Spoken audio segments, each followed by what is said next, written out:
Halo rekan-rekan diskusi investasi. Di episode ini, saya akan update hasil investasi reksadana saham saya di Bibit yang sudah berjalan selama 2 bulan ini. Dan kita juga akan kupas tuntas isi portofolio reksadana saham. Yuk langsung kita mulai aja videonya, dan pastikan teman-teman nonton sampai selesai ya.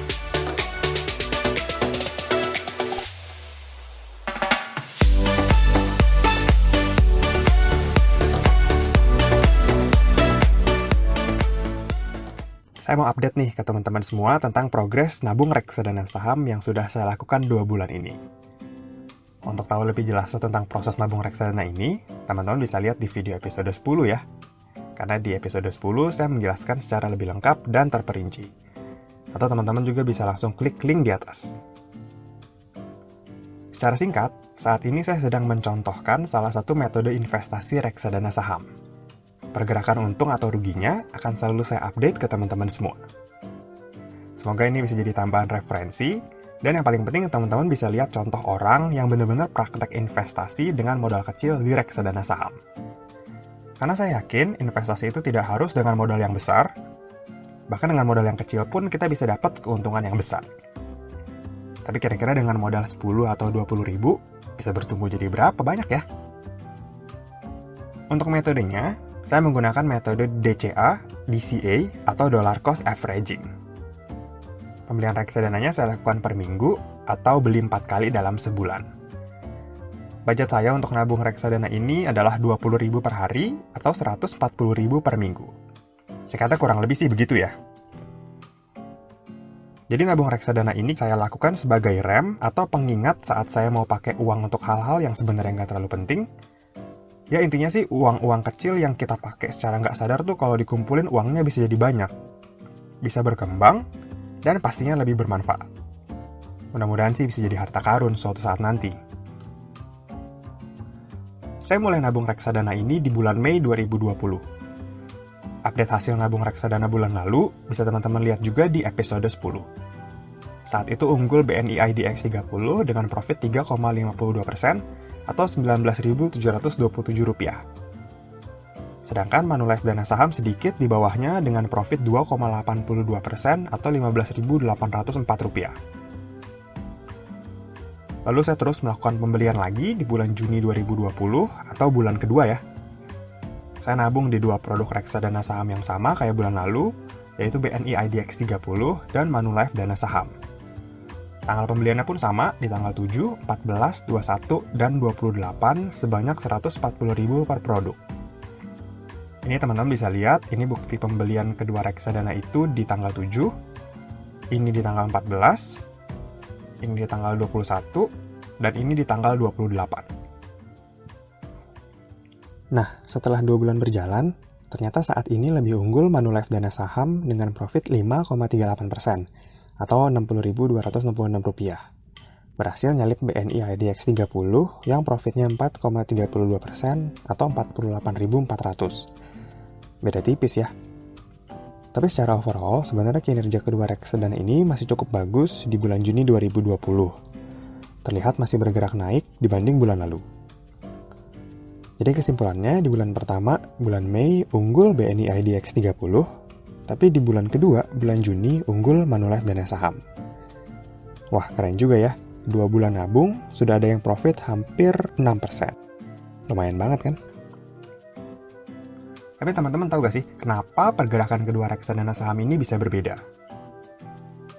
Nah, penyebabnya adalah perbedaan isi sahamnya. Saya kasih salah satu contoh ya. Jadi di BNI IDX 30 ini ada sahamnya Sritex dengan kode SRIL. SRIL. Tapi Manulife Dana Saham nggak punya nih alokasi dana ke saham SRIL ini.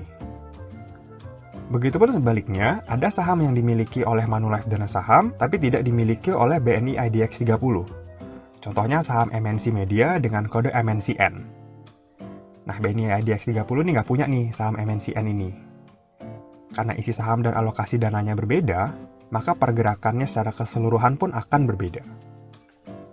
Nah, jadi isi saham pilihan pada suatu produk reksadana akan sangat menentukan pergerakannya naik atau turun. Seperti yang pernah saya mention pada episode pemilihan reksadana sebelumnya, Mengetahui isi suatu produk reksadana adalah faktor terpenting yang perlu diperhatikan saat kita memilih reksadana saham. Karena pergerakan untung atau rugi reksadana saham akan sangat tergantung pergerakan harga saham di dalamnya. Nah, di video ini saya juga akan jelaskan cara kita melihat isi saham dari produk reksadana saham yang saya miliki, yaitu isi BNI IDX 30 dan isi dari Manulife Dana Saham. Untuk mengetahui isinya, ada 3 sumber yang teman-teman bisa jadikan tambahan informasi. Yang pertama adalah top holding yang ditampilkan di bibit. Jadi pada setiap produk, teman-teman bisa lihat top holding saham-sahamnya. Kalau kita pencet produknya, contohnya BNI IDX 30, lalu kita scroll ke bawah, nah akan kelihatan tuh top holdingnya BNI IDX 30. Terus kalau misalkan teman-teman tanya, jadi BNI IDX hanya punya saham-saham ini aja gitu? Bukan ya, ini yang ditampilkan hanyalah top holding, atau alokasi aset terbesarnya tuh ke saham-saham ini. Ada Astra, BCA, BRI, Charon Pokpan, Kalbe, Telkom, Unilever, dan lain-lain.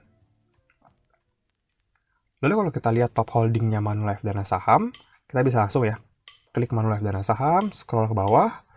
Nah, di sini ditampilkan ada 5. Astra, BCA, BRI, Mandiri, dan Telkom. Sebenarnya masih ada lagi saham-saham lainnya, tapi tidak ditampilkan di sini. Jadi kesimpulannya sih agak kurang lengkap kalau kita lihat dari list top holding ini. Tapi secara garis besar ya gambarannya kita udah bisa lihat sih, reksadana ini tuh pegang saham-saham ini. Yang kedua adalah fun fact sheet. Jadi di bibit pun sudah disediakan ya fun fact sheet setiap produk yang terus diupdate setiap bulan.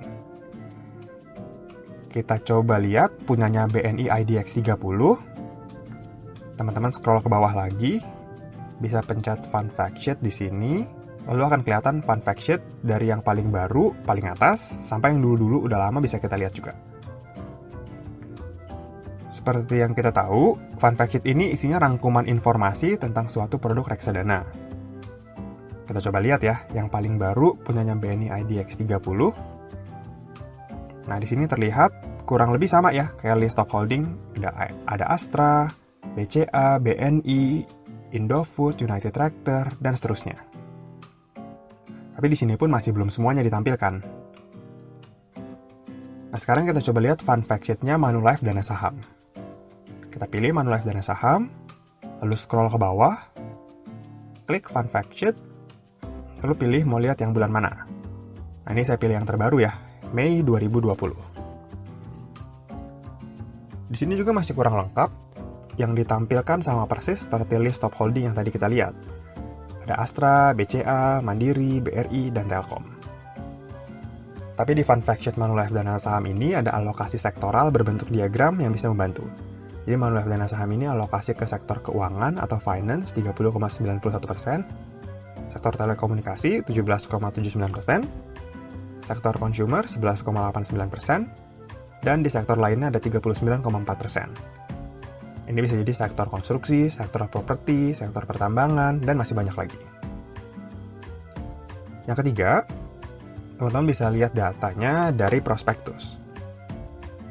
Jadi di sebelah fun fact sheet, ini ada prospektus, kita bisa tinggal pencet, dan akan langsung ke download. Jadi singkatnya, prospektus ini seperti data lengkap informasi tentang sebuah produk reksadana.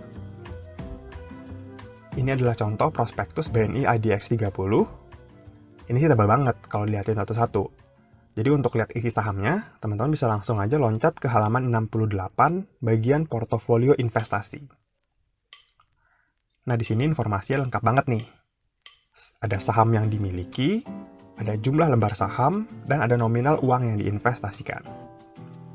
Jadi cara bacanya gini, di akhir tahun 2019, BNI IDX 30 ini pegang saham Bank BRI dengan kode BBRI sebanyak 27.278.500 lembar. Nah, jumlah lembar ini dibeli dengan total uang sekitar 107 miliar. Kemudian setelah berjalan sampai akhir tahun 2019, investasinya naik nih dari sekitar 107 miliar jadi 120 miliar. Jadi reksadana saham BNI IDX 30 profit sekitar 13 miliar di saham BBRI. Yang rugi ada gak ya? Nah, ternyata ada nih, dia rugi di saham Gudang Garam, kodenya GGRM. Dia punya 176.500 lembar saham, dibeli dengan total dana sekitar 13,7 miliar, Lalu di akhir tahun 2019 turun jadi 9,3 miliar. Saat ini kondisinya floating loss sekitar 4,4 miliar. Jadi di reksadana saham ini sebenarnya saling melengkapi. Profit di suatu saham, tapi mungkin di saham lain sedang floating loss atau turun. Kemudian kita juga di sini bisa lihat ada data tahun sebelumnya yang bisa kita jadikan perbandingan. Kinerja di 2018 dan 2019. Di sini juga ada jumlah kas atau uang yang disimpan di bank. Nah, ini gunanya kalau suatu waktu ada investor yang tarik dana investasinya, uangnya itu akan ditransfer dari sisa kas ini. Jadi bisa lebih cepat proses pencairannya. Lanjut, coba sekarang kita lihat prospektus Manulife Dana Saham.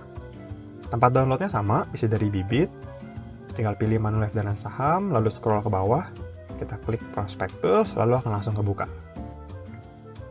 Setelah kebuka, kita bisa langsung loncat ke halaman 94. Nah, ini isi list saham yang dipegang Manulife Dana Saham di penutupan 2019. Tampilannya sih agak sedikit berbeda dengan yang tadi, tapi informasinya pun sudah lengkap. Ada list saham yang dipegang, ada jumlah lembar saham yang dimiliki, juga ada jumlah uang yang diinvestasikan pada masing-masing saham di sini. Ini sudah diurutkan dari yang paling besar ke yang paling kecil. Jadi alokasi asetnya paling banyak ke Bank BCA sebanyak 3.617.700 lembar atau hampir 121 miliar.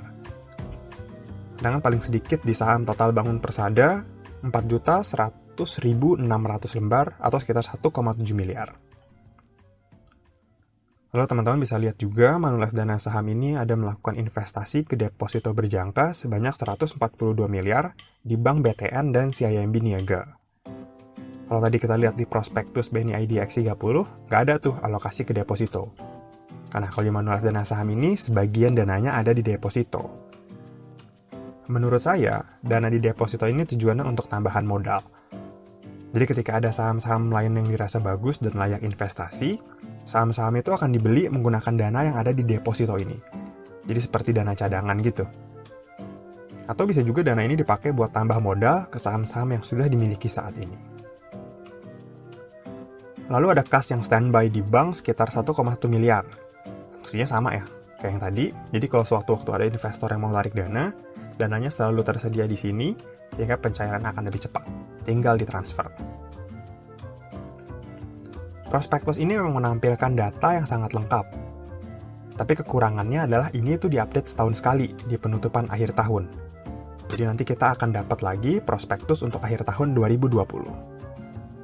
Memang agak sulit untuk dapat data reksadana real time. Kita nggak tahu tuh saham-saham yang dibeli atau yang dijual setiap harinya. Makanya inilah pentingnya kepercayaan kita memilih manajer investasi yang baik, sehingga kita bisa tetap percaya keputusan investasi atau pemilihan sahamnya sudah tepat dan bagus. Tapi ada satu lagi data dari prospektus yang penting dan bisa sangat membantu kita. Ini akan saya coba bahas ya. Jadi kalau kita lihat contohnya di akhir 2018, Manulife Dana Saham ini punya saham BRI sebanyak 45 juta lembar. Tapi kalau kita lihat di akhir 2019, hanya tersisa 24 juta lembar. Nah artinya sepanjang 2019, Manulife Dana Saham ini mengurangi porsi kepemilikan di BRI. Bisa jadi karena sudah untung, atau mungkin harganya di 2019 sudah ketinggian. Karena waktu itu BRI sempat menyentuh 4.500-an. Jadi istilahnya take profit sebagian. Menurut saya pribadi, ini adalah keputusan yang tepat. Karena saham Bank BRI saat itu sudah cukup mahal di harga 4.500-an. Ada baiknya dijual dulu, take profit, lalu tunggu harganya agak turun untuk melakukan pembelian lagi. Dan ternyata keputusannya betul ya. Di 2020, BBRI sempat turun ke 2.100-an, dan saat ini di sekitar 3.000-an. Yang menarik lagi buat saya, terlihat di akhir 2018, Manulife memiliki saham Bumi sebanyak 13 juta lembar. Tapi di 2019, kepemilikannya sudah dijual semua, sehingga tidak ada lagi saham Bumi Resource di prospektus Manulife Dana Saham 2019. Saham Bumi ini saat 2017-2018 memang sangat bagus ya. Tapi semakin kesini, kinerjanya terlihat menurun. Dan menurut saya, keputusan untuk menjual saham Bumi adalah keputusan yang tepat. Karena di 2020 ini sahamnya sudah beberapa bulan tidak bergerak di harga 50. Juga bisa kita lihat untuk saham MNCN, di akhir 2018 tercatat Manulife Dana Saham punya sekitar 5 juta lembar saham senilai 3,8 miliar. Lalu kalau kita lihat di akhir 2019, kepemilikannya naik drastis jadi 15 juta lembar, sekitar 25 miliar. Artinya sepanjang 2019 ini Manulife Dana Saham menambah kepemilikan di MNC Media. Manulife Dana Saham juga di 2018 nggak punya saham Sarana Menara Nusantara atau TOWR. Tapi selama 2019 mulai mengakumulasi beli hingga hampir punya 11 juta lembar saham di akhir 2019, atau sekitar 8,8 miliar. Nah sekarang gimana menurut teman-teman? Apakah keputusan membeli MNCN dan TOWR ini adalah keputusan yang bagus? Teman-teman bisa tulis pendapat teman-teman di kolom komentar ya, supaya kita bisa berdiskusi bareng-bareng. Tapi secara garis besar menurut saya, keputusan investasi yang diambil ini cukup bagus ya. Makanya saya tertarik untuk membeli reksadana Manulife Dana Saham. Jadi teman-teman bisa lihat nih, ini adalah salah satu metode saya untuk memilih produk reksadana saham yang baik, yaitu bedah prospektus. Karena dari sini kita bisa lihat keputusan atau kebijakan jual beli saham yang dilakukan oleh suatu produk reksadana saham atau manajer investasi. Perlu diingat, isi saham pada suatu produk akan menentukan hasil investasi kita untung atau rugi. Mungkin sekian dulu ya episode kali ini. Semoga bisa jadi tambahan referensi untuk teman-teman semua. Kalau teman-teman mau tanya atau mau diskusi, teman-teman bisa langsung tulis di kolom komentar. Semoga profit selalu ya. Happy investing. Thank you.